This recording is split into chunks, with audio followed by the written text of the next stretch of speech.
Now ama-highlights wa-first half bafethu Kaizer Chiefs versus Richards Bay, imistake enkulu lena from uPeterson. Akumelanga ngabe uPeterson uconsider kanje. I-trapping yakhe angazi ukuthi kwenzakalani, but-ke a good press from iplayer le-Richards Bay bafethu ngokunga-give up uPeterson lana.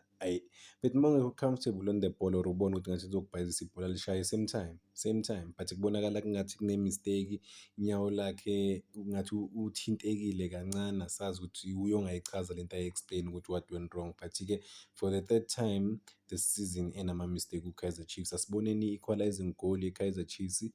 Oh no, before siya ku-equalising goal, what a great opportunity for uBatman i-follow up yakhe, but-ke wa-reacta fast ugoalkeeper wakwazi ukulibamba after i-mistake yakhe.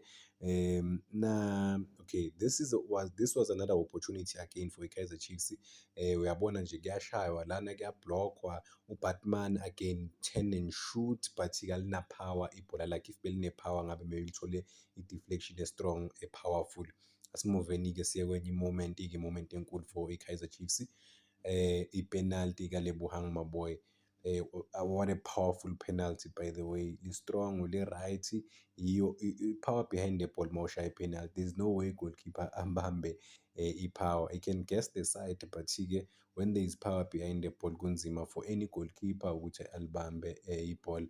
I-Kaizer Chiefs izamile ukuya phambili bafethu yawa-create ama-opportunities, but-ke sokhuluma nga-everything after i-game, ngi-unpack everything.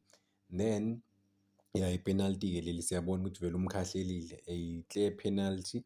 Solibona for the last time before simuvela kwenye i-moment enkulu yakule game lena, which is i-moment ye-Richards Bay, igoli yabo number 2 straight from i-corner. I-defense ye-Kaizer Chiefs can't deal with the ball. Inacho Miguel uye laphana usemuva ulibhekile ibhola, but-ke akakwazi ukujumpa-ke, like ukuthayima i-run yakhe, uhlulwa umuntu osemva kwakhe. Goal again, poor defending.